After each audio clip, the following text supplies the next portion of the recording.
everyone, welcome back to my channel. This is Daphne from Craftydusters, and today we're doing a very exciting video. In this video we will be making a jewelry holder out of a branch, basically. Wow, that sounds really difficult to make. This intro is going to be very short and quick. There's not a lot to say really, just that I was in need of a jewelry holder and I didn't know where to start looking for one in Cyprus except Amazon or Etsy, and that got me thinking, how difficult is it to make one yourself? Well, it turns out it's not difficult at all. It's actually very easy.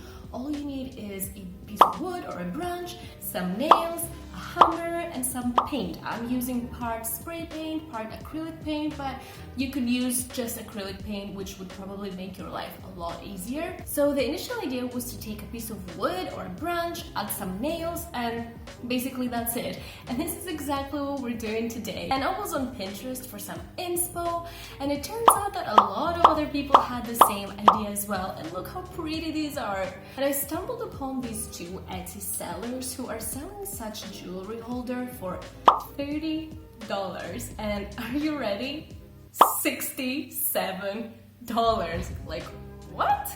Why? Are we making $100 worth jewelry holder? Because we're adding some color and that should be worth at least $30 given the fact that a branch, some nails and some twine are worth $6 to $7. But yeah, this is basically what we're doing today, and as I've mentioned before, we're also adding some color and some geometric shapes to give it a more boho look that we all love so much. By we, I mean me. So without further ado, let's get started. For this project, I picked up a wooden branch from my yard, about 45 centimeters long and 3.5 centimeters thick, and I started by removing the outer shell, and I'm doing that for a few reasons actually. One is to reveal the light color and smooth texture of the wood, the second is to make sure it is free of bugs and insects, the third is to prevent it from deteriorating in the future, and the fourth is to ensure that the nails I will be adding later on will stay secure. So first I'm scraping off with a small knife the pieces of outer shell that are sticking out, and it is best to remove the easy pieces only so you won't hurt yourself, and then I'm using a file to scrape off the rest of the outer shell.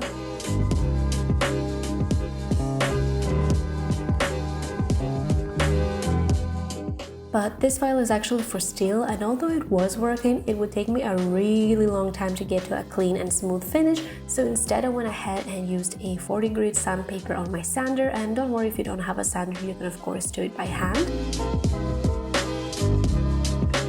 And that, you guys, is the longest part of the process because the shell was actually pretty thick, so it took a while for the actual wood to be revealed, but in the end it was totally worth it because it looks so clean and is so smooth to the touch.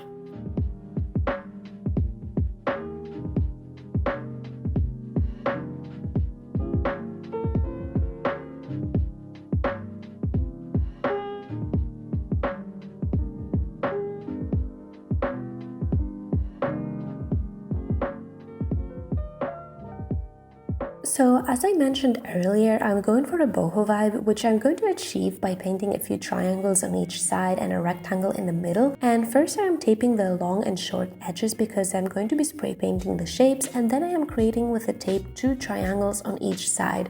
The outer one is looking inwards and the inner one is looking outwards so that the two tops are looking at each other. And I'm also leaving some space between each shape.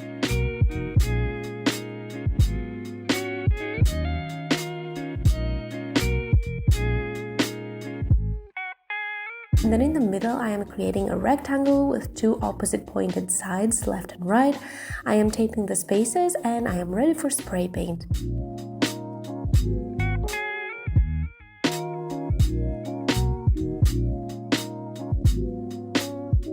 The spray paint I'm using is the Rust-Oleum Painter's Touch in white, and I applied 2 coats just to be safe, but when I removed the tape I saw it leaked a little bit, and I think it's because I didn't remove the tape right after spray painting, so maybe the second coat was not the best idea. But I went with a paintbrush and gave it a touch up with some white acrylic paint, which also made me doubt the use of spray paint. I'm pretty sure I could have used acrylic paint instead.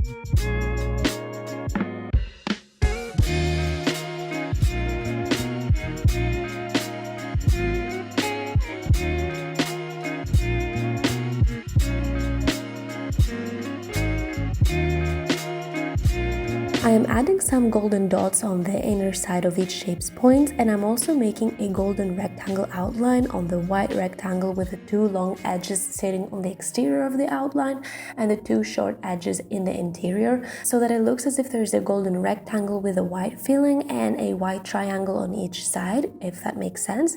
Does that make sense? I hope it does. And then I'm adding some black dots on the inner outline of the golden rectangle, as well as the exterior outline of each of the 4 triangles, and I'm doing exactly the same on the 2 middle triangles as well, only with golden paint.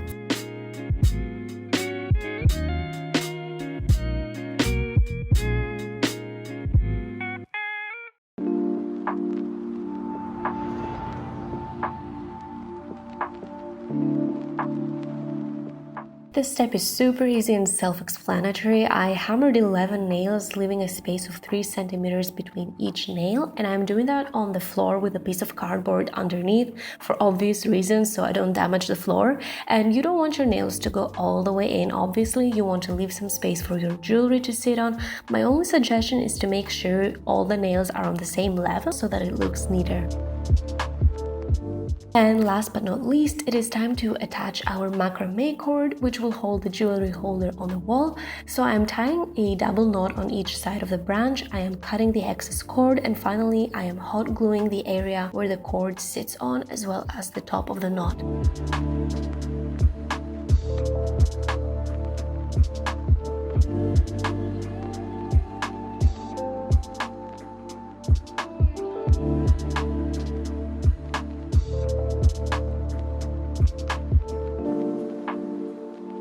And that completes our DIY jewelry holder.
Today's video, guys. Let me know how you liked it in the comment section down below. Personally, I really like it. It turned out exactly as I imagined it, and I like the fact that I have something nobody else has, that it was so easy and simple to make, and of course that it turned out very pretty. So if you did like this video, please hit the thumbs up button, and don't forget to subscribe to the Craftydusters family if you haven't already, and also click on that notification bell to get notified when a new video comes up. And thank you so much for watching, and I will see you in the next one. Bye! Bye!